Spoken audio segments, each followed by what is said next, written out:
नमस्कार दोस्तों, मैं एडवोकेट दीपक जोशी आप सभी का लेक्स वॉक टॉक में स्वागत करता हूँ।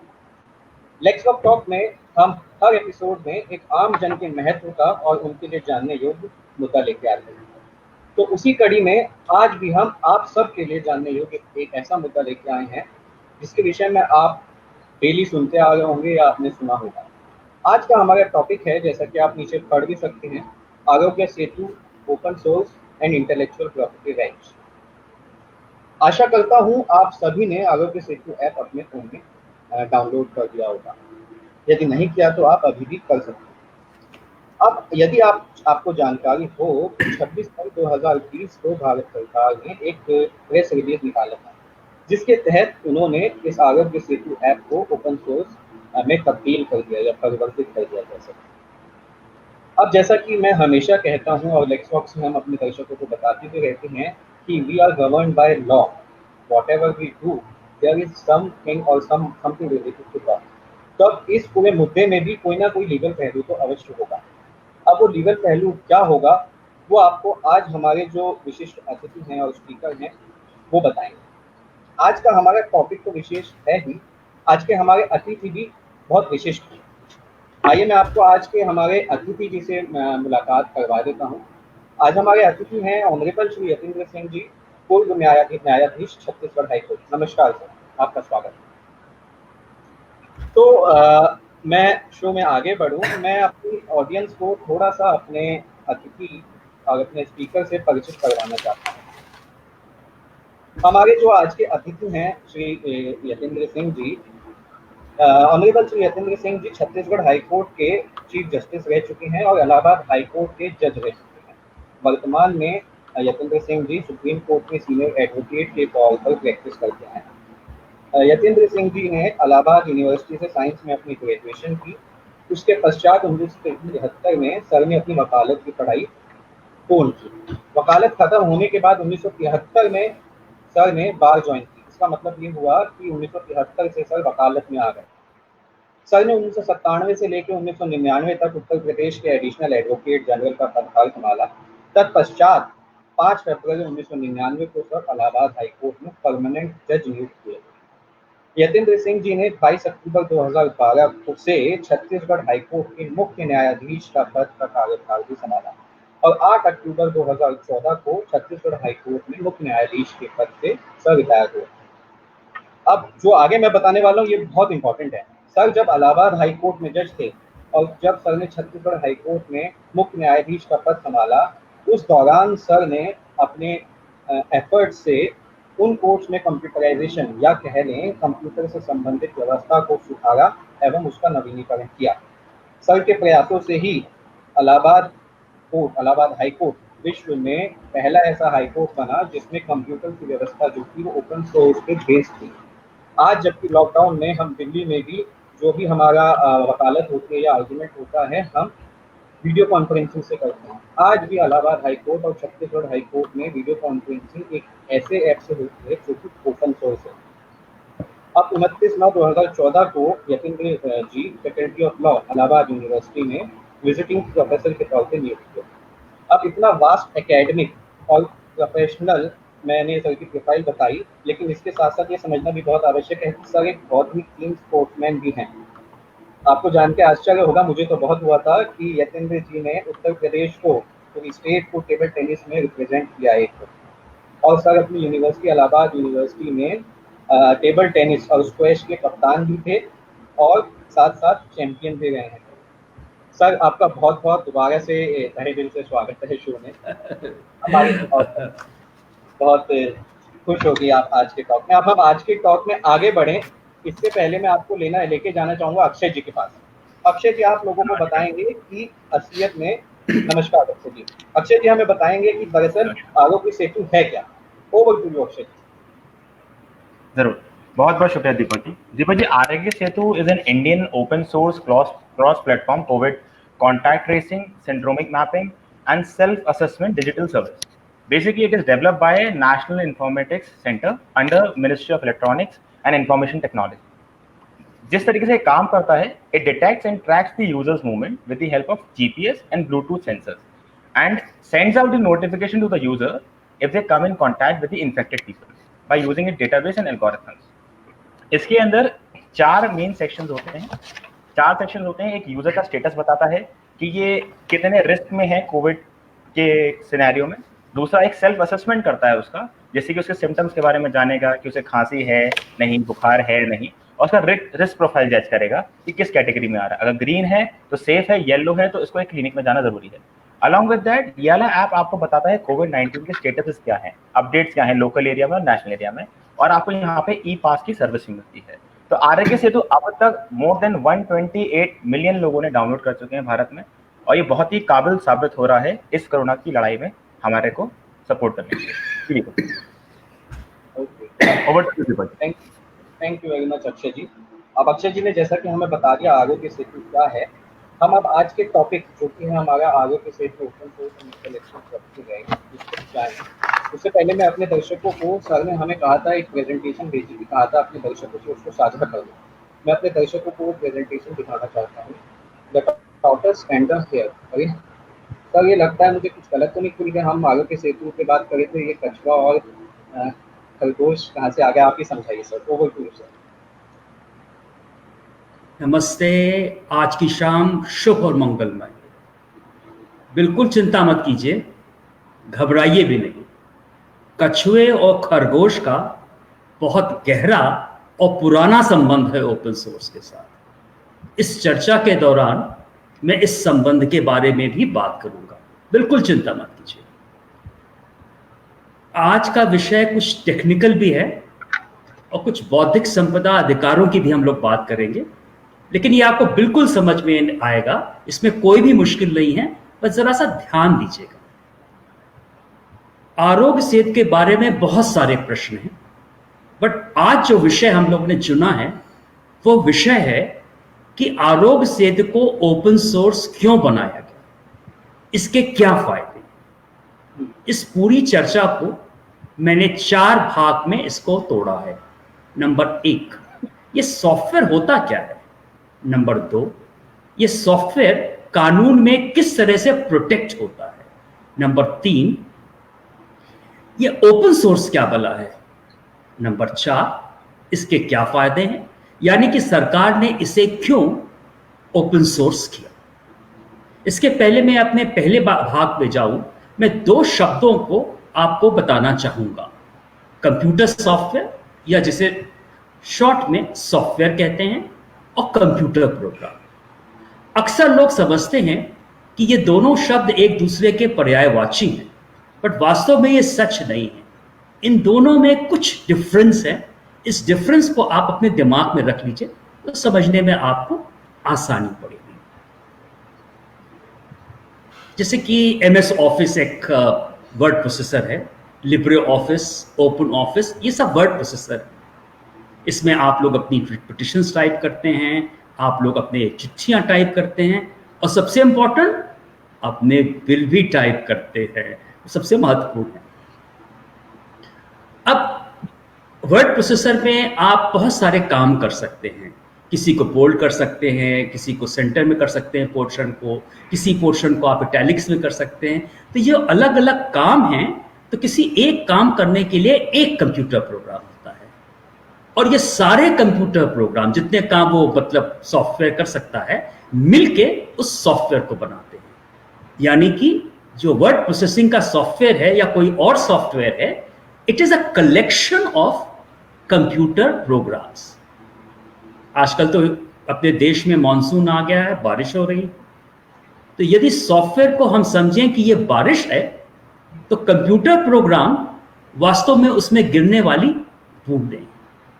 अब चलते हैं हम लोग पहली बार और समझते हैं कि सॉफ्टवेयर होता क्या है। सॉफ्टवेयर के कंप्यूटर प्रोग्राम के 2 हिस्से होते हैं। Number 1 source code, number 2 object. पहले समझते हैं सोर्स कोड क्या होता है। हम लोग हिंदी बोलते हैं, कुछ लोग तमिल बोलते हैं, कुछ कन्नड़ बोलते हैं, कुछ मलयालम बोलते हैं, कुछ लोग अंग्रेजी बोलते हैं, और हम लोग अपनी भाषाओं के पीछे एक दूसरे की गर्दन काटते रहते हैं, लड़ते रहते हैं। बट कंप्यूटर कभी लड़ते नहीं हैं, क्योंकि कंप्यूटर केवल एक ही भाषा समझती है। ये भाषा है 1 और 0 की, हाँ या ना की। यदि आप बिजलियों की स्विचेस की चर्चा करें तो ये मतलब भाषा है स्विचेस जो ऑन हैं या ऑफ हैं, या बल्ब जो जले हैं या बुझे हैं। अक्सर लोग कहते हैं कंप्यूटर चिप। देखिए चिप क्या होता है? सिलिकॉन वेफर होता है। ये जो हमारा अंगूठा है मेरा, देखिए इसके ऊपर का जो हिस्सा है, ये जो हिस्सा होता है इसके बराबर होता है।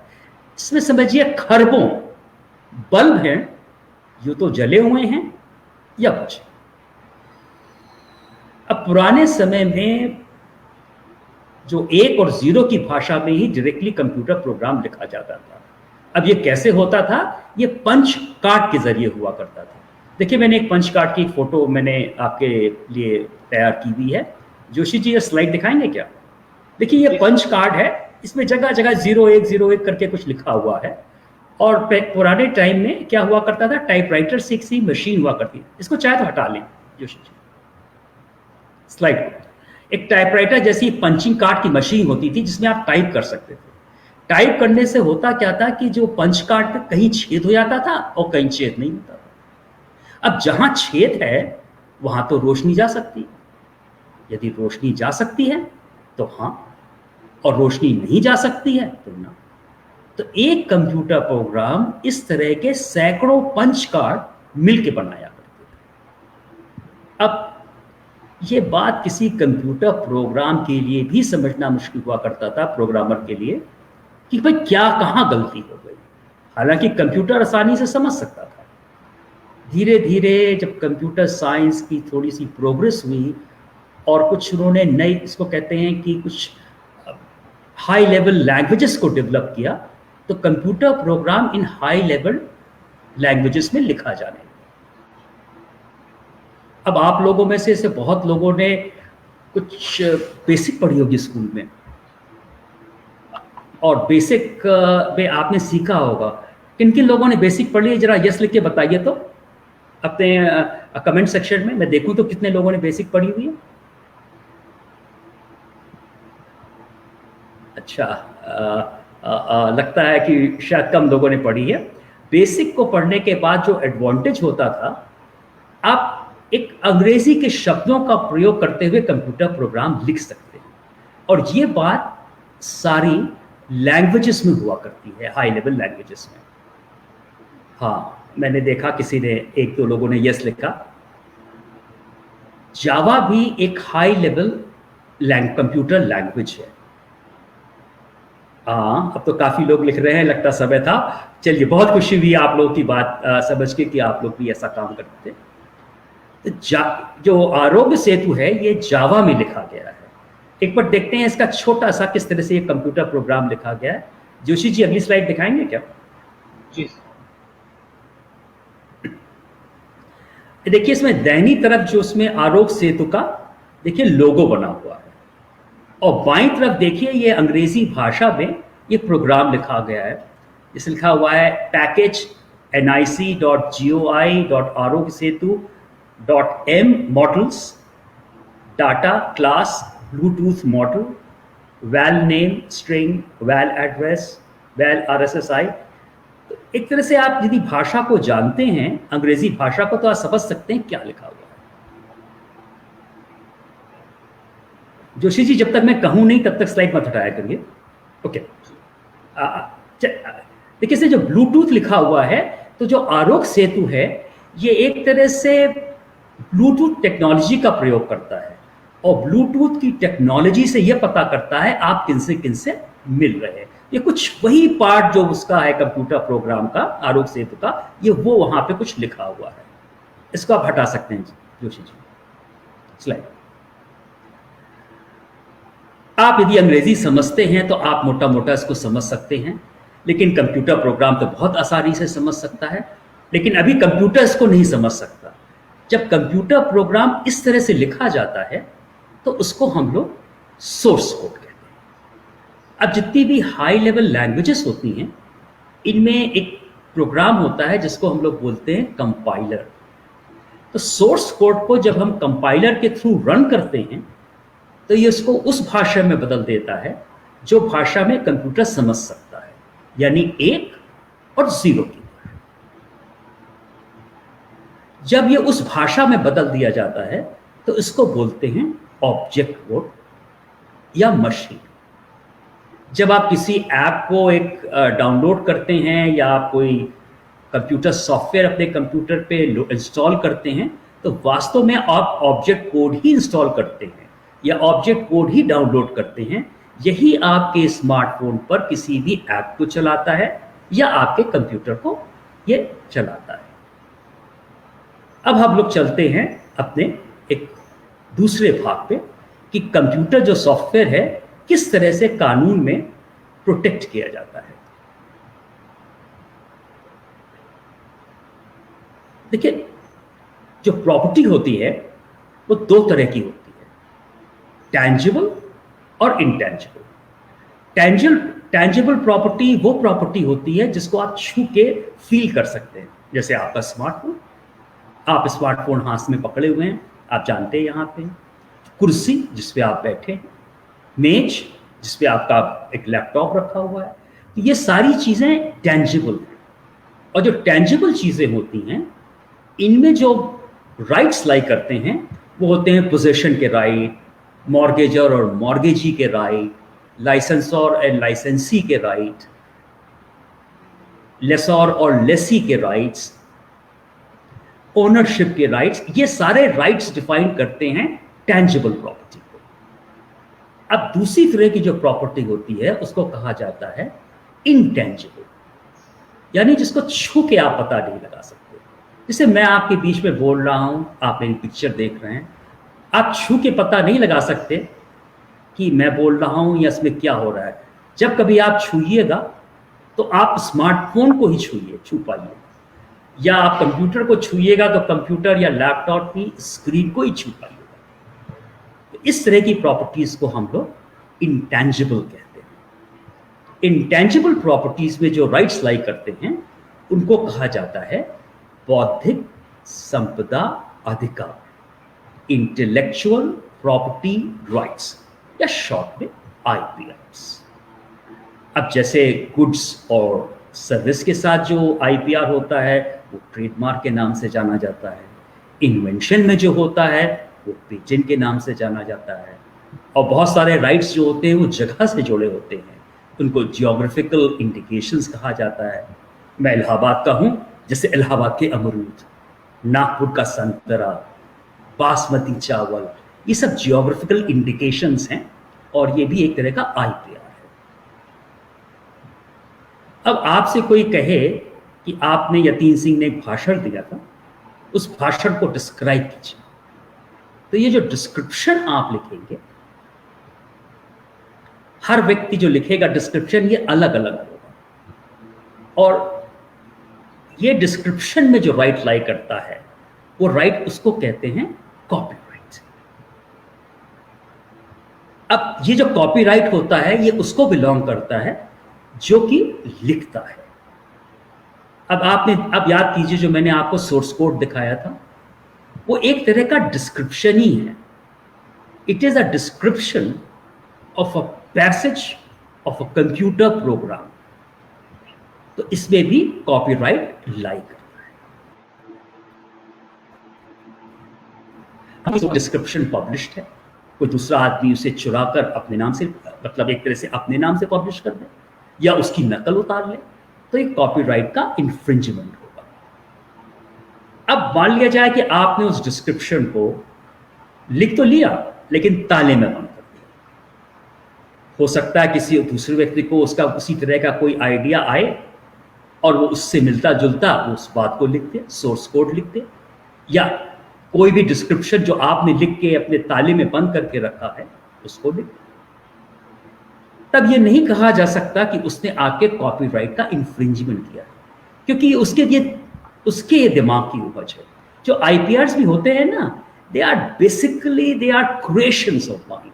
तो यदि कोई आपके माइंड के क्रिएशन को कॉपी कर ले तो ही उसका इन्फ्रिंजमेंट होता है। बट उसने बिना आपके डिस्क्रिप्शन को पढ़े हुए, बिना उसको देखे हुए, यदि वास्तव में उसने अपने मन से कोई बात लिख दी तो कॉपीराइट का फिर इन्फ्रिंजमेंट नहीं। लेकिन यदि कोई चोर आपने जो डिस्क्रिप्शन को ताले में बंद करके रखा हुआ है उसकी चोरी करे और उसको अपने नाम से पब्लिश कर दे, तो ये इलीगल काम हुआ।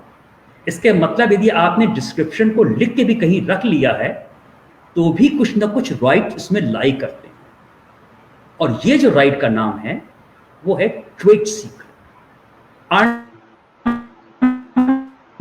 अनडिस्क्लोज। अब आपको मालूम है दुनिया की सबसे पुरानी ट्रेड सीक्रेट क्या है? Coca Cola. कोई नहीं जानता कोका कोला के मिश्रण में क्या है। बस कोका कोला की बोतल का मिश्रण आया, उसमें पानी मिलाया, बॉटलिंग की और बेचना चाहा। कोका कोला की कंपनी आज से 130 साल पहले स्टैब्लिश हुई। बस इसके मालिक ही को मालूम है उस कोका कोला में क्या है। अब जैसे पेप्सी कोला वालों ने कोका कोला से मिलता हुआ एक पेय निकाल लिया, तो उन्होंने तो उनकी मतलब जो ट्रेड सीक्रेट था कोका कोला उसको तो कॉपी किया नहीं। इसमें कोई इलीगल बात नहीं। तो आप इंडिपेंडेंटली कोई काम कर सकते हैं लेकिन चोरी नहीं कर सकते। तो सोर्स कोड में दो तरह के एक राइट्स लाई करते हैं, कॉपीराइट के और ट्रेड सीक्रेट। अब चल के देखते हैं कि ऑब्जेक्ट कोड में क्या राइट्स लाई करते हैं। सबसे पहले यह सवाल उठा 1980 के दशक में ऑस्ट्रेलिया में। ये एप्पल कंप्यूटर का केस था। जब ये केस सुप्रीम कोर्ट में पहुंचा तो यूनानिमसली लोगों ने ये होल्ड किया कि जो सोर्स कोड होता है उसमें तो कॉपीराइट लाई करता है, लेकिन जो ऑब्जेक्ट कोड के बारे में लोगों के बीच में कुछ डिफरेंस ऑफ ओपिनियन हो गया। मेजॉरिटी ने कहा यह कॉपीराइट का उल्लंघन नहीं होगा। देखिए मेजॉरिटी के जज साहब क्या कहते हैं। जोशी जी जरा सा नेक्स्ट स्लाइड को करिए, इसको पढ़िए और पढ़ने के बाद इसको हटा दीजिए। इसको पढ़िए भी। I have not found anything that has persuaded me that the object code as a sequence of electrical impulses in a silicon chip, not capable itself of communicating anything directly to a human recipient and designed only to operate a computer, is itself a literary work, or is the translation of a literary work within the Copyright Act. भाई ये तो अंग्रेजी में था, थोड़ा मुश्किल था, मुझे तो समझ में आया नहीं। सुहासिनी जी शायद ज़्यादा अच्छा समझ पाए। मैं तो यही समझ पाया इसका मतलब है नेहरू प्लेस जिंदाबाद। अब ये मत कहिएगा कि आपको मालूम नहीं है कि नेहरू प्लेस में क्या होता है। लॉकडाउन खत्म हो गया है, एक दिन नेहरू प्लेस घूम के देखिए वहाँ क्या होता है, आपको सब समझ में आ जाएगा। अब मान लिया जाए कि ये प्रॉब्लम अपने देश में हुई होती तो क्या होता? क्या यही फैसला होता या कुछ अलग? बिल्कुल नहीं, ये फैसला कभी नहीं होता। अपने देश में यह प्रॉब्लम उठी होती 1980 के दशक में, तो इस वक्त भी शायद ट्रायल कोर्ट में उसमें इश्यू फ्रेम हो रहे। अपने देश की न्याय व्यवस्था की सबसे बड़ी जो प्रॉब्लम है वो जिले की, ये दीमक की तरह हमारी न्याय व्यवस्था को खाता चला जा रहा है, चरमरा गई। यदि इसको हमने नहीं सुधारा तो ये व्यर्थ है। अब चलिए इसके बारे में इसको कैसे सुधारा जाए फिर कभी चर्चा करेंगे। हम लोग वापस अपने विषय पे आते हैं। अपने देश में यह प्रॉब्लम शुरू हो उसके पहले world trade organization WTO existence में आ गया। WTO में लगभग कोई 60 डॉक्यूमेंट्स हैं जो WTO चार्टर के साथ लगे हुए हैं। इसमें बहुत सारे डॉक्यूमेंट्स ऐसे हैं जो आपको फॉलो करना कंपलसरी है, और कुछ डॉक्यूमेंट्स ऐसे हैं वो WTO कहता है कि ऐसा करिए कि भाई और देश जो हैं कंसेंसस से एग्री करें और एग्री करने के बाद उसके मुताबिक काम करें। जो डॉक्यूमेंट्स कंपलसरी हैं उनमें से एक डॉक्यूमेंट है trade related aspect of intellectual property rights, यानी कि ट्रिप्स। इस ट्रिप्स का अनुच्छेद 10 जो है ये कुछ कंप्यूटर प्रोग्राम के बारे में बोलता है। ये कहता है कि कंप्यूटर प्रोग्राम चाहे वो ऑब्जेक्ट कोड हो, चाहे वो सोर्स कोड हो, उसको लिटरेरी वर्क माना जाए और उसको उसी तरह से प्रोटेक्ट किया जाए जैसा कि लिटरेरी वर्क बर्न कन्वेंशन, ये बर्न कन्वेंशन 1971 में हुआ था, इसमें कुछ अमेंडमेंट्स भी हुए हैं। ये वही बताता है कि कितना आपको क्या क्या किस तरह से प्रोटेक्शन किया जाएगा। तो ट्रिप्स का जो अनुच्छेद 10 है वो कहता है कि कंप्यूटर प्रोग्राम को, ऑब्जेक्ट कोड को और सोर्स को दोनों को लिटरेरी वर्क मानकर उसी तरह से प्रोटेक्ट कीजिए जिस तरह से लिटरेरी वर्क को एक बर्न कन्वेंशन में प्रोटेक्ट किया गया। अब इसके परिपालन में अपने देश में कानून में अमेंडमेंट हुआ 1995, और अब जो कंप्यूटर प्रोग्राम है, चाहे उसका ऑब्जेक्ट कोड हो, चाहे उसका सोर्स कोड हो, वो कॉपीराइट की तरह प्रोटेक्टेड है। और उसका जो आप कोई इसका इन्फ्रिंजमेंट करता है तो उसके लिए एक सिविल सूट भी फाइल हो सकता है और एक क्रिमिनल प्रोसीडिंग भी ली जा सकती है। अब हम लोग दूसरा इसमें एक और भी कभी कभी सवाल उठता है, क्या कंप्यूटर प्रोग्राम में पेटेंट हो सकता है? ये एक बहुत ही विवादास्पद सब्जेक्ट है। मेरे विचार से कंप्यूटर प्रोग्राम कभी भी पेटेंट नहीं किया जा सकता, लेकिन पिछली शताब्दी में अमेरिका में बहुत सारे कंप्यूटर प्रोग्राम उन्होंने गलत तरीके से पेटेंट कर लिए। हालांकि इस शताब्दी में इस ट्रेंड को रिवर्स किया जा रहा है, पूरी तरह से अभी रिवर्स नहीं हुआ है, बट चूंकि अमेरिका कर रहा है तो बाकी देश भी करने लग गए। ये बहुत ही मतलब एक डिफिकल्ट टॉपिक है। कभी जोशी जी मुझे मौका देंगे आपके बीच आने का तो मैं फिर इसके बारे में चर्चा करके बताऊंगा। अब हम लोग आगे चलते हैं और कुछ बात करते हैं ओपन सोर्स क्या होता है।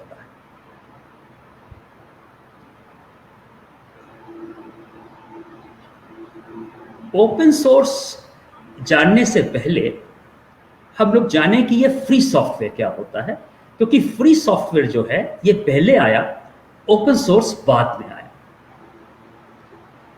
देखिए हम लोगों ने क्या देखा, आईपीआर से क्या किया जाता है कि आईपीआर से जो अधिकारों को संचय किया जा रहा है, वी होल्ड द राइट्स। लेकिन यदि आप ये सोचते हैं कि दुनिया में सब लोग आईपीआर का प्रयोग कर अधिकारों का संचय कर रहे हैं, तो ये आपकी गलतफहमी है। सब लोग ऐसा नहीं कर रहे।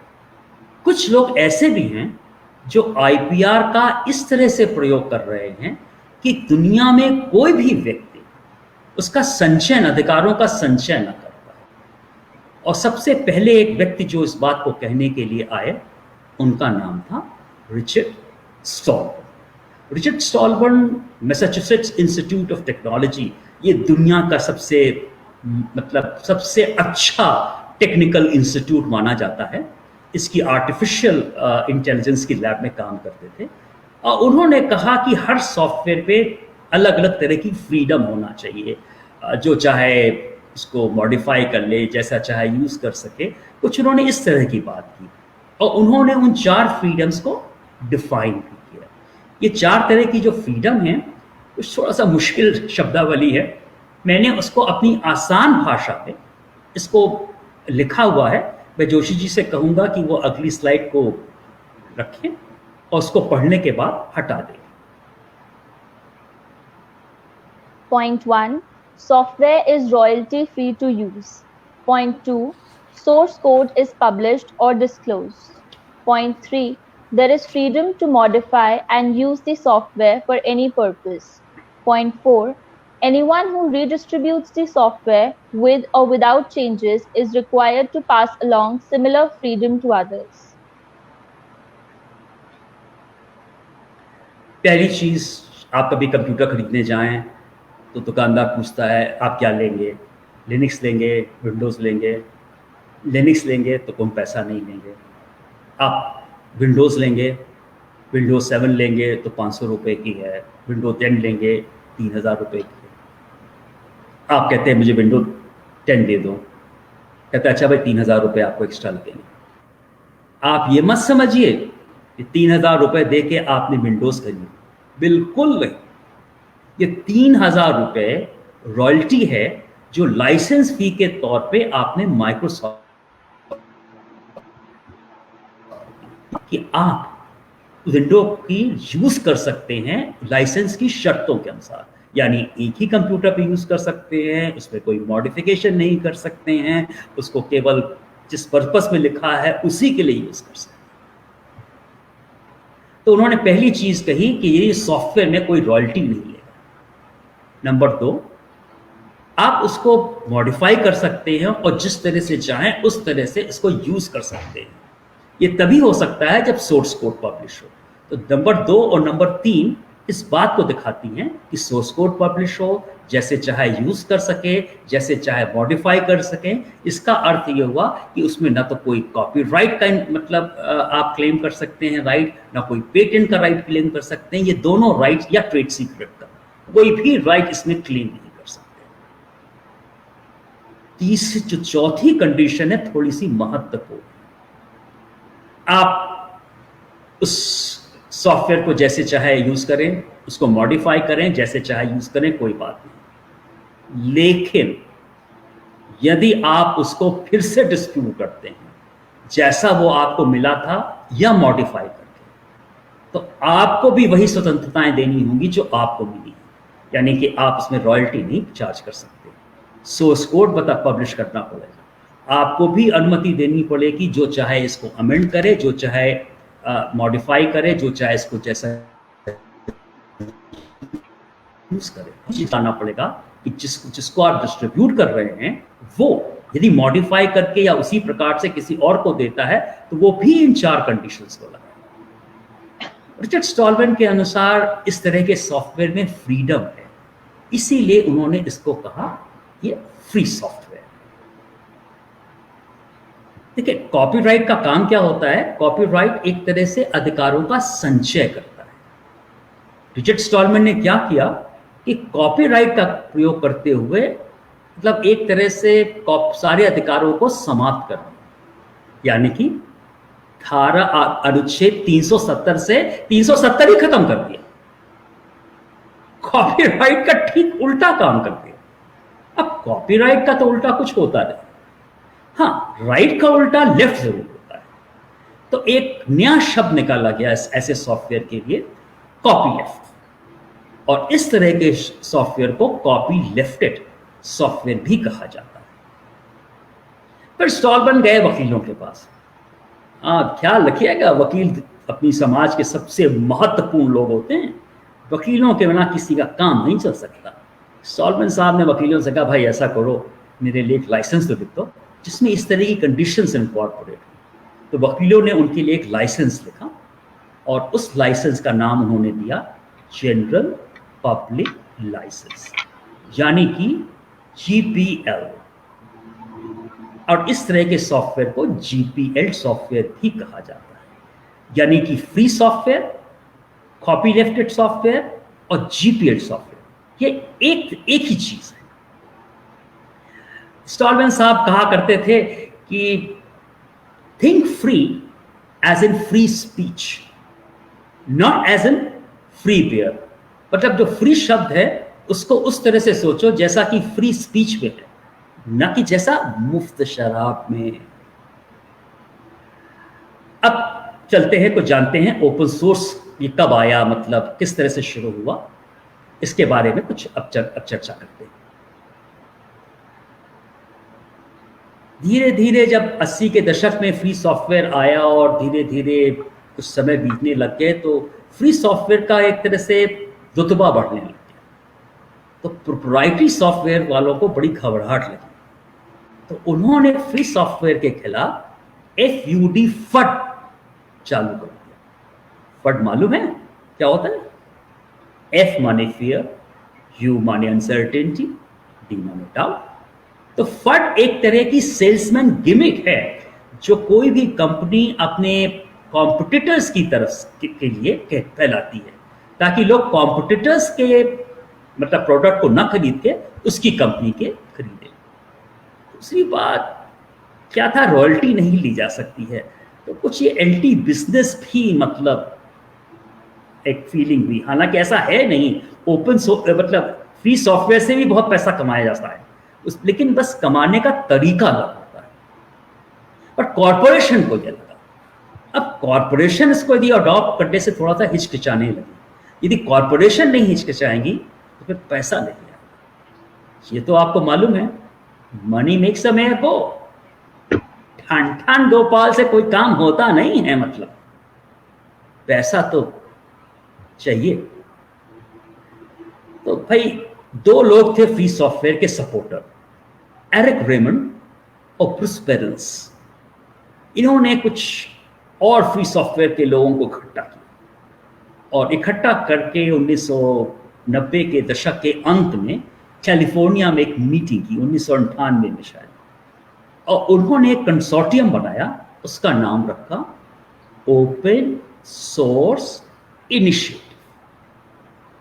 इसमें उन्होंने 10 गाइडलाइंस ले डाउन की और यह कहा कि जो सॉफ्टवेयर प्रकाशित किया गया है उसके यदि जो लाइसेंस है वो इन 10 गाइडलाइंस को पूरा करता है तो वो ओपन सोर्स सॉफ्टवेयर कहलाया जाएगा। यानी कि ओपन सोर्स सॉफ्टवेयर सब तरह के सॉफ्टवेयर नहीं होते। यदि आपने अपना सोर्स कोड पब्लिश कर दिया है तो ये मत समझिए कि वो ओपन सोर्स हो गया।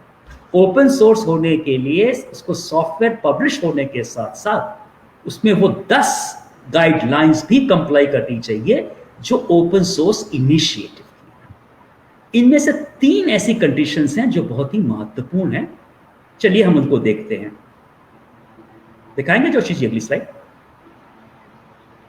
ये दाहिनी तरफ जो आप देख रहे हैं ये ओपन सोर्स इनिशिएटिव का एक लोगो है और यदि किसी सॉफ्टवेयर में ये लोगो बना हुआ है तो इसका अर्थ ये हुआ कि वो ओपन सोर्स सॉफ्टवेयर है। इसकी जो 3 महत्वपूर्ण कंडीशन है वो है कि इसमें आप रॉयल्टी नहीं चार्ज कर सकते, इसमें प्रोग्राम को सोर्स कोड डिस्क्लोज होना चाहिए और फ्रीडम टू मॉडिफाई होना चाहिए। ये 3 मेन कंडीशन है। इसको चाहे तो जोशी जी अब हटा दें। आपने देखा जो फ्री सॉफ्टवेयर की चौथी कंडीशन थी वो कंडीशन यहां पर नहीं है। यदि आप इसको फिर से डिस्ट्रीब्यूट करेंगे तो आपको वही फ्रीडम देनी होगी जो आपको मिली। यानी कि जो फ्री सॉफ्टवेयर है उसका दायरा यदि इतना बड़ा है तो ओपन सोर्स का दायरा इतना बड़ा है। ओपन सोर्स का दायरा फ्री सॉफ्टवेयर के दायरे से बहुत बड़ा है।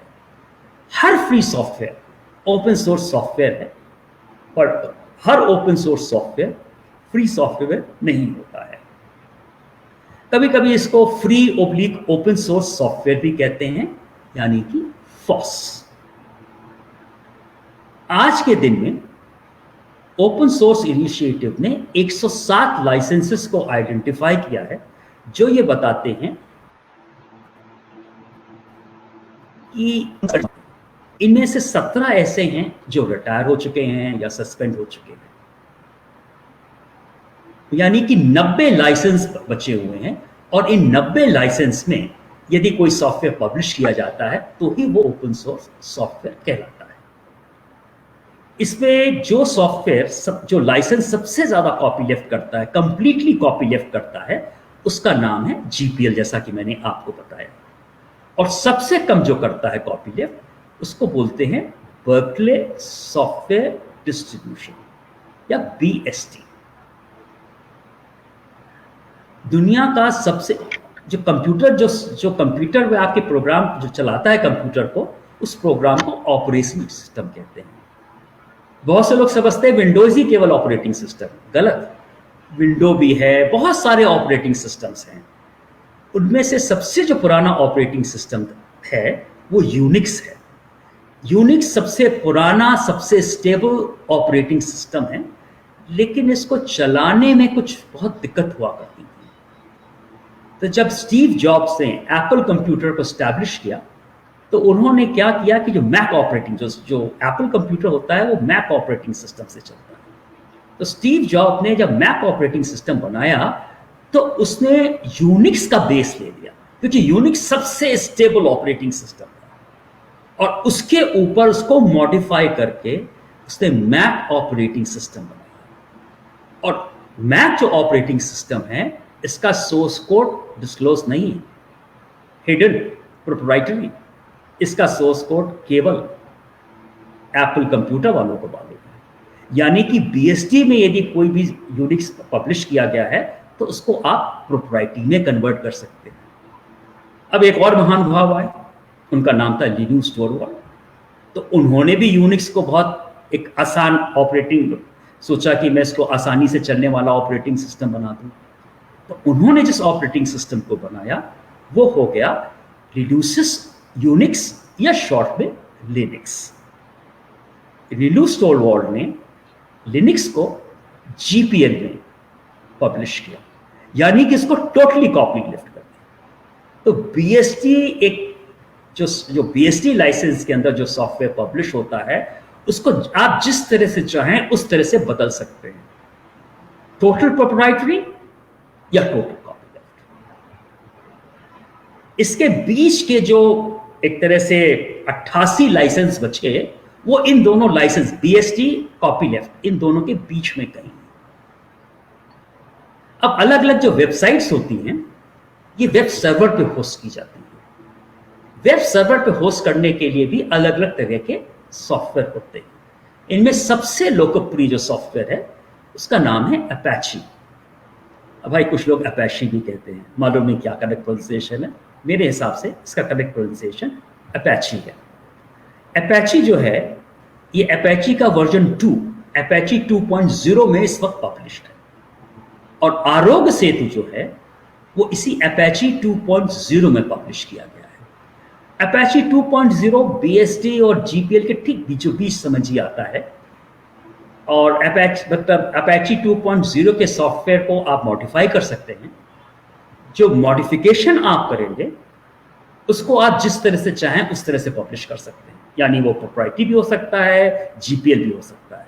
लेकिन जो अपैची 2.0 में पब्लिश्ड है कम से कम वो सॉफ्टवेयर अपैची 2.0 में ही पब्लिश किया जाएगा, या उसको आप चाहें तो और कॉपी लिफ्ट कर सकते हैं। लेकिन अपैची 2.0 में जितना वो कॉपी लिफ्टेड है आप उससे कम नहीं कर सकते। प्लस आपको यह भी बताना पड़ेगा कि आपने अपैची का कौन कौन सा प्रोग्राम मॉडिफाई कर दिया, यानी कि कहीं बीच में ये लाई करता है। अब हम लोग चलते हैं कि भाई इसके क्या एडवांटेजेस हैं अपने चौथे भाग पे।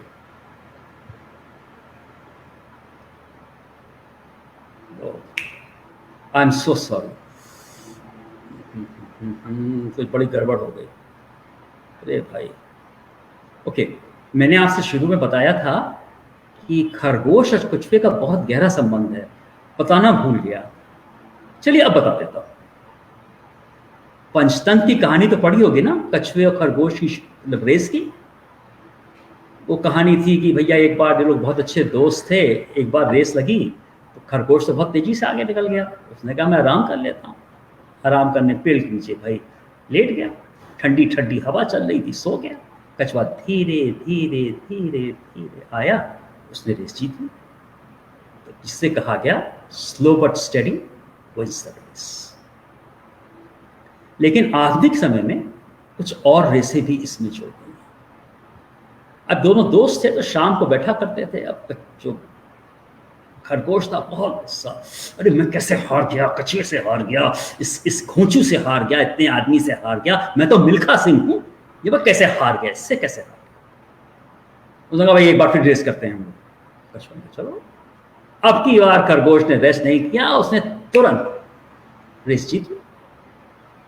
तो इससे जो मॉडल बना इस रेस का, it's better to be quick and fast. अब रोज शाम को मिला करते थे, कुछ थोड़ी सी ये भी चलती थी, शाम को पार्टी हुई, अब खरगोश साहब मैं जीत गया, मैं तो बिल्कुल मिल्खा सिंह हूँ, तुम क्या हो, तुम तो कुछ दौड़ ही नहीं सकते, ब्ला ब्ला ब्ला। कुछ दिन हो गए तो कछुए ने कहा क्या हम लोग फिर से रेस लगा सकते हैं? कहा हाँ, जब चाहो तब। उसने क्या मैं रास्ता तय कर सकता हूँ? खरगोश ने कहा जरूर, जो चाहो वो तय कर, तो मैं पूरी सहूलियत। अब तीसरी रेस शुरू हुई। अब की बार रास्ते में एक नदी थी। खरगोश बहुत तेजी से आया, नदी तक तो पहुंच गया, उसको तैरना नहीं आता था। अब उसकी समझ में नहीं आया कि मैं नदी कैसे पार। कछुआ फिर धीरे धीरे धीरे धीरे।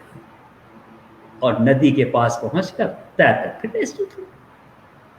तो तीसरी रेस का जो मतलब एक मॉरल है वो ये है, everyone has got a strong points, everyone's got a weak points, always play on your strong points। हमेशा स्ट्रॉन्ग पॉइंट्स पे खेलिए, अपने कमजोर पॉइंट्स में नहीं। फिर बैठ गए। अब खरगोश जो था बहुत उदास रहता था, रोज शाम को आता था, रोज तो एक लेते थे, फिर धीरे धीरे खरगोश ज़्यादा लेने लग गया। तो कछुए को लगा कहीं मेरा दोस्त जो है वो अल्कोहलिक ना हो जाए। तो उसने कहा, दोस्त मित्र, एक रेस हम लोग फिर से लगाए। तो बोला, भाई क्या फ़ायदा है यार, तो नदी रख लो कि मैं तैर तो सकता नहीं, जी जाओगे, क्या फ़ायदा, मैं नहीं लगा। तो उसने कहा, रास्ता हम लोग वही करते हैं पर रेस लगाने का तरीका बदल देते हैं। खरगोश ने कहा, ये क्या मतलब? उसने कहा, ऐसा करो कि ज़मीन पे तुम मुझे अपनी पीठ में बैठा लो और नदी में तुम मेरी पीठ में बैठ जाना। दोनों एग्री कर गए। तो वो नदी तक तो खरगोश कछुए को पीठ में उठा कर ले गया और नदी पे कछुए ने खरगोश को पीठ में बैठा दिया। हुआ क्या, इस कारण से रेस बहुत जल्दी खत्म हो गई। दोनों आपस में बात करते चले, कुछ रेस का आनंद भी अलग था और जल्दी से कंप्लीट कर लिया। तो चौथी जो रेस का जो मॉरल है, कंसोलिडेट स्ट्रॉन्ग, ओपन सोर्स जो है यही सबसे अच्छा होता है। Always consolidate strong points. यही कारण है कि सरकार ने आरोग्य सेतु को ओपन सोर्स किया। मैंने एरिक रेवन की चर्चा की थी। ये 1997 में एक लिनक्स की कॉन्फ्रेंस, लिनक्स एक ऑपरेटिंग सिस्टम है जो जैसा मैंने बताया कि लिनुक्स टोरवॉल्ड ने जो बनाया है। तो लिनक्स की कॉन्फ्रेंस जर्मनी में थी 1997 में, और उसमें एक इन्होंने पेपर पढ़ा, द कैथेड्रल एंड द बाजार। कैथेड्रल माने मेन चर्च। तो जो मेन चर्च होता है, इसकी चोटी तो एक होती है, पिरामिड स्टाइल होता है, चोटी होती है, फिर नीचे नीचे इसका बेस बड़ा हो जाता है। तो उसने कहा कि जो प्रोप्राइटरी सॉफ्टवेयर होता है वो कुछ कैथेड्रल के हिसाब से होता है। एक टॉप मैन एक आदमी होता है जिसके कंसेप्ट में आता है कि सॉफ्टवेयर इस तरह से बनना चाहिए। बिल गेट्स जैसे थे, विंडोज़ उनके दिमाग में आई, उन्होंने अपने सबऑर्डिनेट को बताया, उन्होंने अपने को बताया, उन्होंने अपने को बताया, उन्होंने अपने को बताया। फिर कंप्यूटर सॉफ्टवेयर वालों ने उसको एक वो किया, मतलब उसका एक नीचे वाले प्रोग्राम बनाया, फिर ऊपर पहुंचाया, फिर वो टॉप तक पहुंचा। स्टीव जॉब्स ने भी ऐसे किया। तो प्रोप्राइटरी सॉफ्टवेयर कैथेड्रल की स्टाइल में डेवलप होता है, लेकिन जो ओपन सोर्स होता है वो बाजार स्टाइल में। बाजार में हर चीज़ बिक रही है, लेकिन टिकती तो वही चीज़ है जो कि टिकाऊ होती है। उसके बाद कुछ लोग कहते हैं, भाई ये चीज़ तो अच्छी है, क्या इसमें इस तरह का अमेंडमेंट नहीं हो सकता? तो कोई दूसरा व्यक्ति आता है, उसको उस तरह का अमेंडमेंट लेके आ जाता है, या वही वाले उसको कुछ कर लेते हैं। तो ये कुछ ओपन सोर्स जो होता है कुछ बाजार स्टाइल में डेवलप होता है। अल्टीमेटली बाजार में जो चीज टिकती है वो टिकती है जो सस्ती हो और टिकाई हो, मजबूत हो। देखिए वो उन्होंने उस अपने भाषण में और एक पैराग्राफ को बोला हुआ था। मैं चाहूंगा दीपक जोशी जी अभी दिखाइएगा। The open source culture will triumph not because cooperation is morally right or software hoarding is morally wrong, but simply because closed source world cannot win an evolutionary arms race with open source communities that can put more skill time into a problem.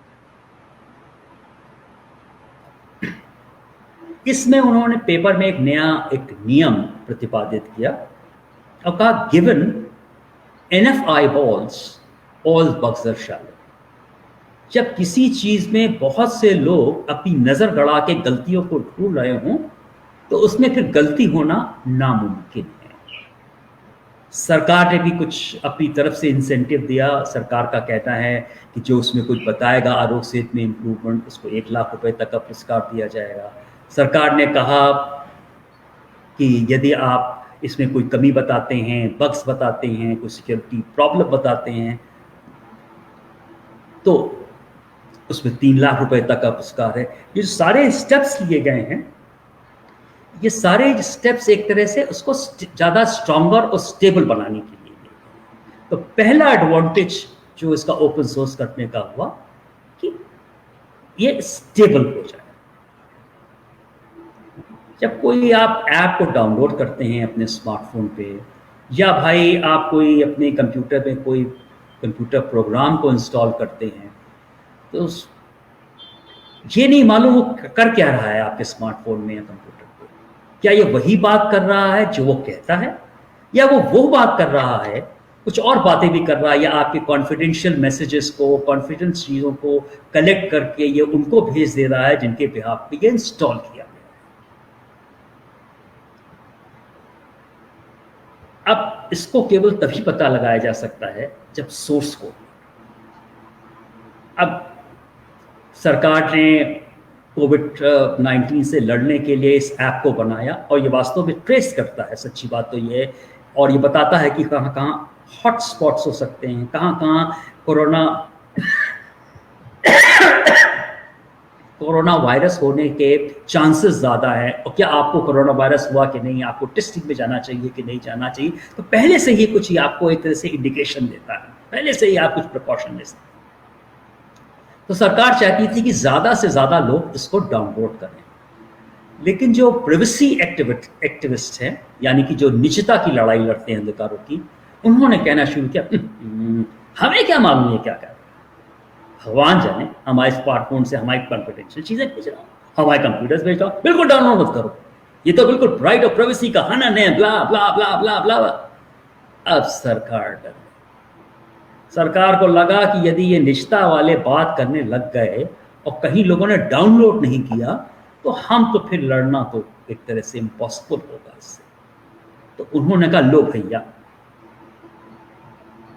हमसे कोई मतलब नहीं है, देख लो भैया, हम open source कर देते हैं, तुम खुद देख लो ये क्या कर रहा है। इसी कारण से हालांकि ये 2 अप्रैल को ये मतलब लॉन्च किया गया था, और इसको 1.5 महीने से ज़्यादा समय लिया, लगभग 2 महीने का समय लिया इन्होंने इसको ओपन सोर्स करते हुए, और उन्होंने 26 मई को ओपन सोर्स कर दिया ट्रांसपेरेंसी लाने के लिए। और जब इसको सोर्स को डिस्क्लोज कर दिया तो ये पता चला कि ये वही चीज़ें मतलब कलेक्ट कर रहा है जैसा कि ये कहता है, ये कोई गलत काम नहीं कर रहा, इससे कोई गलत इन्फॉर्मेशन कलेक्ट करके नहीं भेज रहा है, तो ये वही चीज़ कर रहा है जो ये कहता है। तो दूसरा एडवांटेज ओपन सोर्स का क्या हुआ आरोग्य सेतु को करने का, कि ट्रांसपेरेंसी। कोरोना वायरस जो है, ये कोविड-19 है, ये वैश्विक महामारी है। यदि आप समझते हैं कोई देश अकेला इससे लड़ सकता है, तो ये उसकी गलतफहमी है। इसको लड़ने के लिए ये जरूरी है कि पूरी दुनिया के देश साथ में, यानी कि एक ग्लोबल कोऑपरेशन। तो हम लोग ने आरोग्य सेतु बनाया, इसको ओपन सोर्स कर दिया, कहा जो चाहे इसको डाउनलोड कर ले, जो चाहे इसको जिस तरह से इसका प्रयोग कर ले, मॉडिफाई कर ले, जैसा चाहे वो कर ले, उसको हमें कोई रॉयल्टी देने की ज़रूरत नहीं है, इसमें कोई भी कॉपीराइट का इन्फ्रिंजमेंट नहीं होगा, कोई भी पेटेंट का इन्फ्रिंजमेंट नहीं होगा। तो एक तरह से ये हमारा योगदान है, this is our contribution to the global fight against corona virus. तो एक तरह से इसमें 3 एडवांटेज हुए, स्टेबिलिटी, ट्रांसपेरेंसी, ग्लोबल। मैंने आपको बताया था कि कुछ 20वीं शताब्दी के अंत होते होते फ्री सॉफ्टवेयर या ओपन सॉफ्टवेयर का कुछ जोश बढ़ने लग गया, तो लोग तरह तरह की बातें करने लगे कि भाई एक फट फैलाने लगे इसके बारे में। तो स्टीव बॉलमर चीफ एग्जीक्यूटिव ऑफिसर हुआ करते थे माइक्रोसॉफ्ट के, तो उन्होंने पिछली शताब्दी के अंत में, शायद अंत में कहा या शुरू में 2001 में या 2000 में, एक उन्होंने एक स्टेटमेंट दिया, Linux is a cancer to everything that it touches. हम लोग अब तो बहुत सारी बीमारियां मतलब अनक्योरेबल हैं, पर जब हम लोग पढ़ते थे विश्वविद्यालय में तो बहुत बार कहते थे दुनिया में 2 चीज़ का क्योर नहीं है। एक तो आपको अपने बारे में गलतफहमी हो, यदि आप समझते हैं कि आप देवानंद हैं और आप पे सब लड़कियां मरती हैं, तो ये आपकी गलतफहमी है। या आप एल्बर्ट आइंस्टाइन हैं, तो आपकी गलतफहमी है कि और कोई दुनिया में कोई जना क्योर नहीं कर सकता। और दूसरी अनक्योरेबल चीज है वो कैंसर। तो स्टीव बॉलबर ने कहा ये तो कैंसर है, लिनक्स फ्री सॉफ्टवेयर तो कैंसर है, दूर रहो इससे। लेकिन इस 20 सालों में ये सब बदल गया। इसी साल MIT में एक कॉन्फ्रेंस हुई, तो ब्रैड स्मिथ, ये उनके मतलब एक जनरल मैनेजर है माइक्रोसॉफ्ट के और चीफ लीगल एडवाइजर हैं, उन्होंने कहा Microsoft was on the wrong side of the history when open source exploded in the beginning of this century. मतलब इस सेंचुरी के शुरू में ओपन सोर्स बड़ी तेजी से बढ़ रहा था, फैलाव हो रहा था, उस समय माइक्रोसॉफ्ट इतिहास के गलत राह पे खड़ा हुआ था। और इस 20 सालों में माइक्रोसॉफ्ट ने अपनी स्ट्रेटजी एकदम बदल दी है। वास्तव में दुनिया में इस वक्त माइक्रोसॉफ्ट बहुत कुछ ओपन सोर्स में कंट्रीब्यूट कर रहा है। उसका कंट्रीब्यूशन गूगल, फेसबुक और डॉक्टर से भी ज्यादा है। इलाहाबाद मतलब जो न्यायपालिका थी और अपनी सरकार थी, वो यही चीज जो पिछली शताब्दी में मतलब माइक्रोसॉफ्ट की थी, इनकी भी वही थी। इलाहाबाद हाई कोर्ट दुनिया का पहला हाई कोर्ट, पहला कोर्ट है। ये दुनिया का पहला गवर्नमेंट इंस्टीट्यूशन है जिसने पिछली शताब्दी में ही ओपन सोर्स और ओपन फॉर्मेट के महत्व को समझा। और पिछली शताब्दी में ही इलाहाबाद हाई कोर्ट में इसे स्वीकार कर लिया गया, इसे अपना लिया गया। NIC को, ई कमेटी को बिल्कुल पसंद नहीं आया ये बात। वो उन्होंने हमको धमकाना शुरू किया इलाहाबाद हाई कोर्ट को, आप बहुत ओपन सोर्स बात करते हैं, ओपन फॉर्मेट की बातें आप बहुत ज्यादा बात करिएगा ना, हम एक भी कंप्यूटर आपको नहीं देंगे। उत्तर प्रदेश तो पिछड़ा ही है, पिछड़ा ही रहेगा। हमने उनको जवाब दिया, भाई पिछड़ा रहने दीजिए, हम जैसे हैं अच्छे हैं, लेकिन हम अपनी जो पॉलिसी है, अपनी नीति नहीं बदलते। अब उत्तर प्रदेश को इग्नोर नहीं किया जा सकता। प्राइम मिनिस्टर तो उत्तर प्रदेश का ही होगा। मोदी जी भी प्राइम मिनिस्टर बन नहीं पाए गुजरात से। बनने के लिए फिर बनारस यूपी आए। यदि यूपी छोड़ के चले जाएंगे जिस दिन, उस दिन माय प्राइम मिनिस्टर भी नहीं रहेंगे। तो यूपी की इंपॉर्टेंस अपनी जगह है। आप देखें तो हिंदुस्तान के इतिहास में सारे प्राइम मिनिस्टर, अधिकतर सब प्राइम मिनिस्टर यूपी से ही। मरता क्या ना करता, ई कमेटी को मानना पड़ा हमारी बात, फिर उन्होंने ओपन सोर्स में हमको कंप्यूटर सप्लाई कर दिया। लेकिन कुछ दिन काम करने के बाद NIC को लगा ये तो बड़ी अच्छी चीज है, हमने क्यों नहीं इलाहाबाद हाईकोर्ट की बात मानी। और हमारे कोई 10 साल बाद ई कमेटी ने और NIC ने हमारी बात मान ली, और इस वक्त न्यायपालिका में ओपन सोर्स पहले बात करते हैं तो ओपन सोर्स की बात करते हैं। तो इस तरह से उन्होंने इलाहाबाद हाई कोर्ट को फॉलो किया, चाहे वो सुप्रीम कोर्ट हो, चाहे वो कोई हाई कोर्ट हो, उन्होंने इलाहाबाद हाई कोर्ट को इस पॉलिसी पे फॉलो किया, अपनाया। लेकिन सरकार तो वहीं की वहीं रही। किसी सरकार ने ओपन सोर्स और ओपन फॉर्मेट को कोई भी मतलब तवज्जो नहीं दी। जब ये NDA की सरकार आई तो 2015 की अप्रैल में उन्होंने ओपन सोर्स और ओपन फॉर्मेट की पॉलिसी निकाली। बड़ी बढ़िया शब्दावली है, ऐसी अंग्रेजी है कि क्या बताएं आपसे। मतलब ऐसी अंग्रेजी तो मतलब बिरले ही लिख सकते हैं। बनाई पॉलिसी तो लिख ली, उठा के तिजोरी में 7 तालों के अंदर बंद करके रख दी। अप्रैल 2015 के बाद कहीं बात ही नहीं, किसी को मालूम ही नहीं कि ये ओपन सोर्स की भी पॉलिसी कुछ होती है, बंद करके रख दी। बट जैसा कहते हैं, every cloud has a silver lining, हर बुराई में अच्छाई छुपी होती है। जब कोविड-19 आया तो जो प्रिवेसी एक्टिविस्ट थे, निजता के अधिकारों के लड़ने वाले, उन्होंने सवाल उठाना शुरू किया। लेकिन मीडिया में भी और हम में से बहुत से लोग ये एक्टिविस्ट की बहुत बुराई करते हैं, उनका मजाक बनाते हैं। पर मेरा विश्वास मानिए, ये समाज के सबसे महत्वपूर्ण लोग होते हैं। यदि ये ना हो तो डेमोक्रेसी खत्म। इनका हमको शुक्रिया अदा करना चाहिए। हम अब भी यदि डेमोक्रेटिक हैं तो इनके कारण। और ये इनकी लड़ाई थी कि गवर्नमेंट को इनके सामने झुकना पड़ा और उन्होंने इसको एक ओपन सोर्स किया।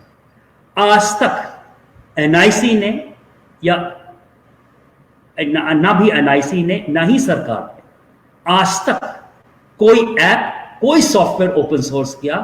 आरोग्य सेतु पहला और मैं समझता हूं आखिरी भी नहीं होना चाहिए जिसको कि उन्होंने ओपन सोर्स में किया।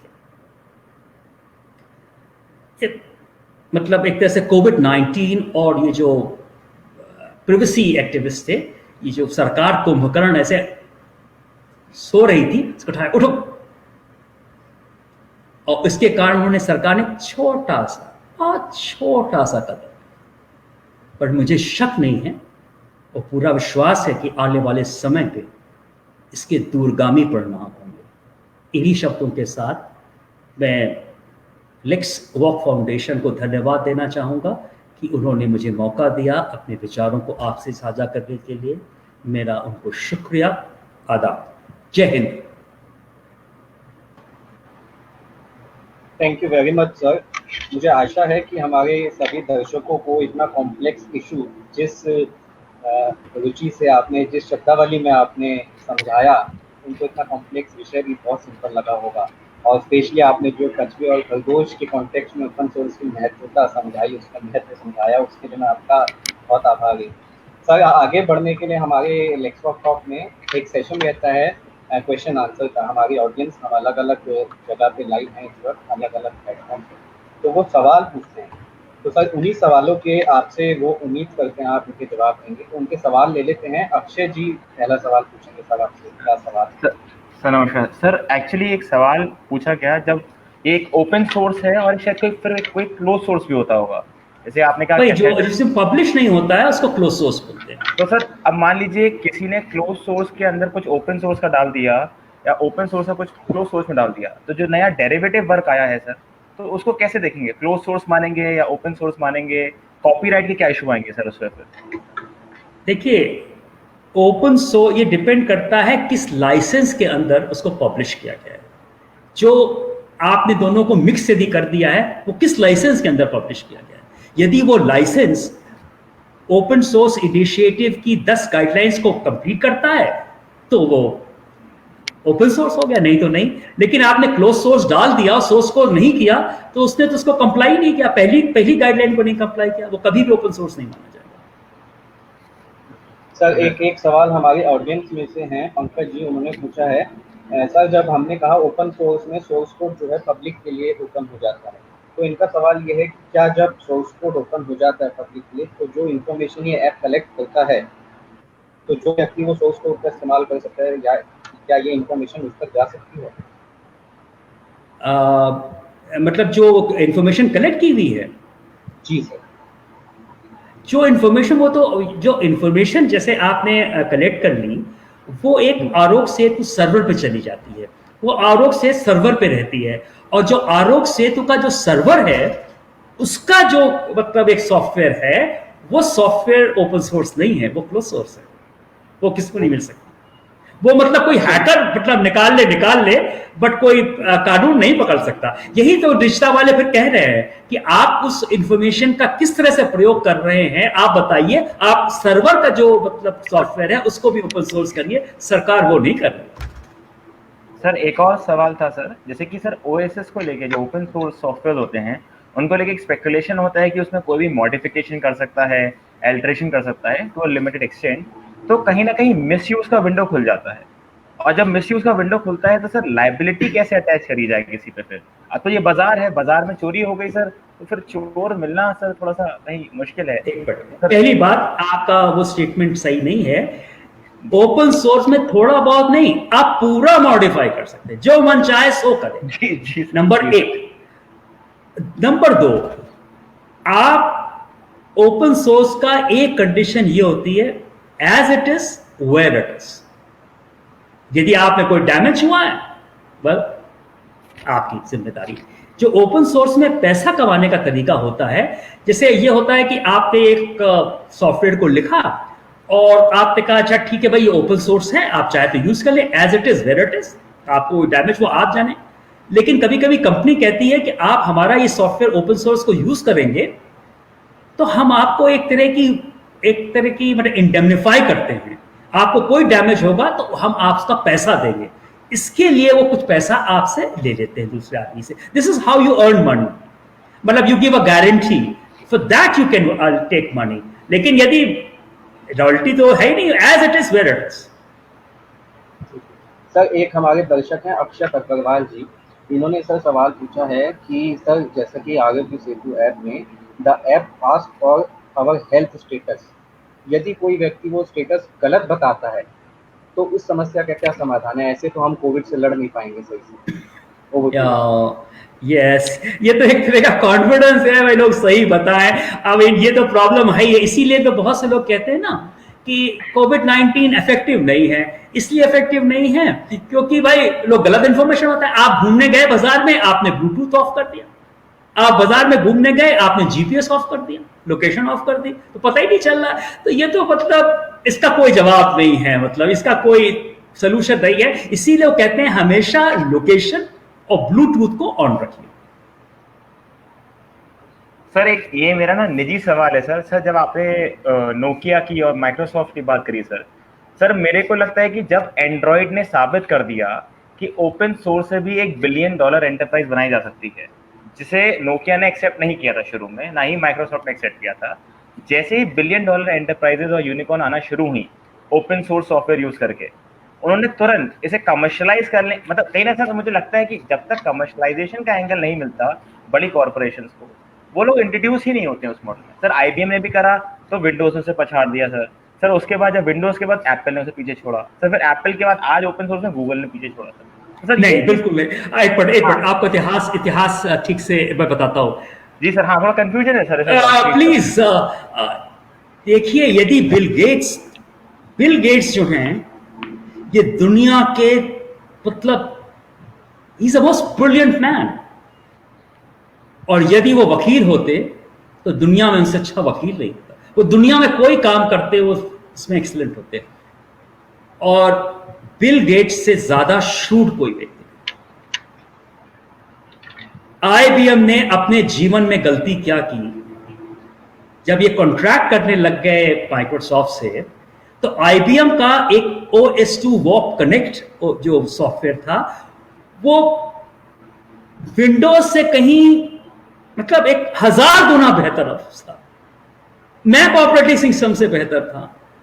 वो जब करने लग गए पर्सनल कंप्यूटर पे, तो उन्होंने बिल गेट्स ने ये कहा कि जो आप बनाएंगे उसमें आप डॉस ही यूज करेंगे, और इस तरह से उसने आईबीएम को पछाड़ा, को डाउन उसको कम कर दिया। ये तो जब हुआ क्या, अब यही तो स्टीव ब्रैड स्मिथ ने कहा कि we were the wrong side of the history.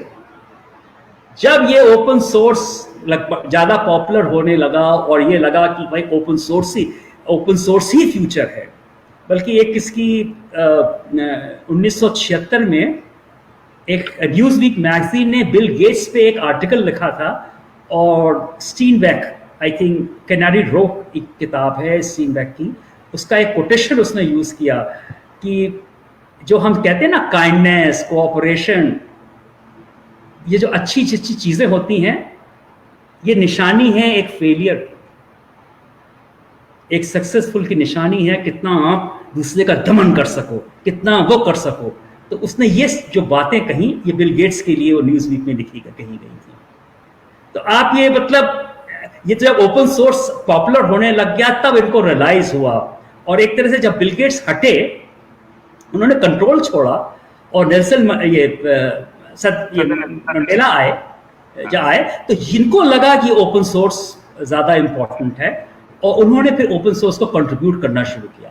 और एक जगह बिल गेट्स ने केवल अपने जीवन में एक ही गलती की, वो मोबाइल का जो वो था, मोबाइल का जो रिवोल्यूशन था वो नहीं समझ पाया। इसीलिए नहीं तो हम लोग we would have been stuck with जो विंडोज है, वास्तव में जितने भी ऑपरेटिंग सिस्टम हैं उन सब में से सबसे खराब सिस्टम है ऑपरेटिंग सिस्टम, लेकिन we are stuck with it because he was able to dominate। वो वहीं पे मोबाइल वाली रिवोल्यूशन नहीं समझ पाया, और यही कारण है कि we have Android, we have iPhone. Better system. Sir एक दो लोगों के क्वेश्चन है, मैं क्लब करना चाहता था। प्रीति जी और राहुल जी का क्वेश्चन है। वो सर एक तो इन्होंने पूछा है कि सर आप ओपन सोर्स सॉफ्टवेयर यूज करते हैं सर, और दूसरा आपने लिनक्स की बात की, तो लिनक्स पे वो बहुत डिफिकल्ट है, कैसे उसमें स्विच किया जा सकता है? बिल्कुल नहीं, मैं पिछले 20 सालों से मैं लिनक्स कर रहा हूं और मैंने पिछले 20 सालों में मैंने कम से कम न दी होंगी तो सैकड़ों टॉक जो दी हैं, वो सारे प्रेजेंटेशन मैंने अपने लिब्रे ऑफिस या ओपन ऑफिस में बनाए हैं। और मैंने कई बार विदेशों में जाके भाषण दिया है, और मेरी बात आप मानिए, मेरे प्रेजेंटेशन उनके दिए गए प्रेजेंटेशन से किसी हालत में कम नहीं। आज का भी ये प्रेजेंटेशन है, मैंने उसे लिब्रे ऑफिस में बनाया है, इम्प्रेस में, पावर पॉइंट नहीं है। जब उसको मैंने पावर पॉइंट में कन्वर्ट किया तो उसकी फॉर्मेटिंग कुछ गड़बड़ हो गई। यदि मैं इसको दिखाता होता ओडीपी में तो ये बहुत ही अच्छा होता। मैंने पिछले 20 सालों से कभी भी विंडोज का यूज नहीं किया, ना मैंने मैक ऑपरेटिंग सिस्टम का यूज किया। मैं लिनक्स यूज करता हूं, लिब्रे ऑफिस यूज करता हूं, या ओपन ऑफिस यूज करता हूं, या फायरफॉक्स यूज करता हूं, या थंडरबर्ड यूज करता हूं। मैं बिल्कुल कोई भी प्रोप्राइटरी सॉफ्टवेयर यूज नहीं करता। मैंने आईफोन नहीं खरीदा। मेरे पास आप ये जो फोन है, ये देखिए, ये एंड्रॉयड फोन है। मैं एंड्रॉयड फोन पे काम करता हूं। मैं कभी भी कोई भी काम उस पर नहीं करता। सर मैं और ये दूसरी चीज जैसा मैं बताना चाहूंगा, आप उबुंटू में काम करके देखिए, और मैं लिनक्स मिंट, जो लिनक्स होता है इसके कई फ्लेवर्स होते हैं, तो मैं लिनक्स मिंट में करता हूं, मुझे अच्छा लगता है।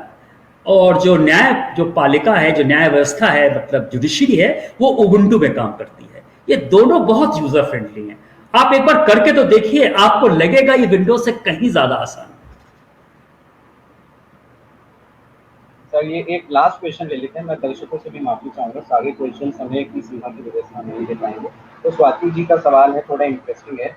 वो कहते हैं कि आपने सर बताया कि पेटेंट नहीं हो सकता सॉफ्टवेयर, क्या चीज बताया सॉफ्टवेयर पेटेंट नहीं किया जाता, तो वो कह रहे हैं ऐसा क्यों? और आपने इसमें ये भी बताया कि आप दोबारा आएंगे, तो आप कब आएंगे उसको डिटेल में बताएंगे।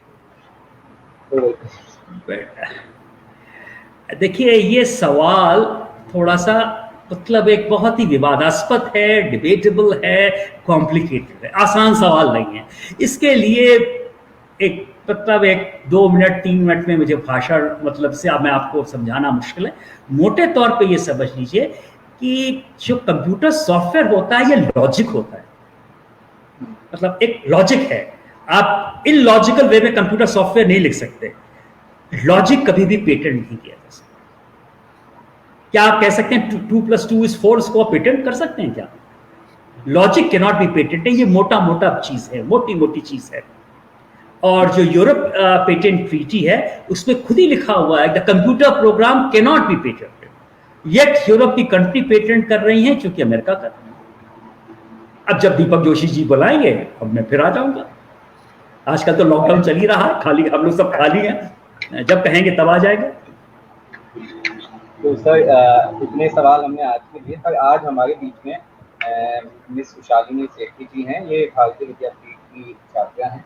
ये आपको थैंक्स गिविंग देंगे। हमारे दर्शक भी हैं, ये लेक्चर के साथ जुड़े हुए हैं। Over to you Shalini. Thank you, sir. So, feeling gratitude and not expressing it is just like wrapping a gift and not being able to give it.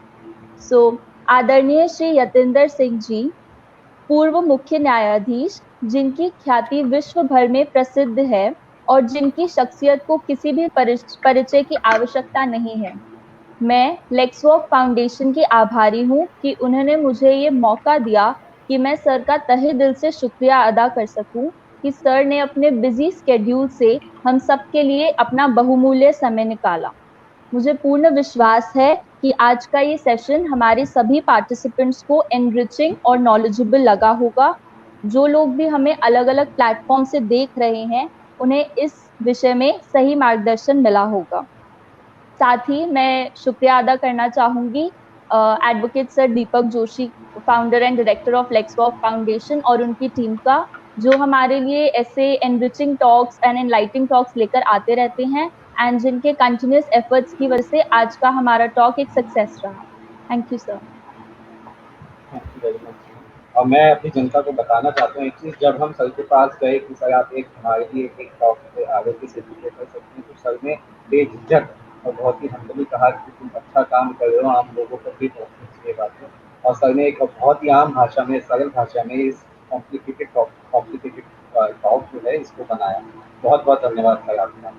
और अक्षय जी और सुशानी जी का भी Thank बहुत you. बहुत धन्यवाद। अब हम नमस्ते। दोबारा मिलेंगे, तब तक के लिए धन्यवाद। Thank you.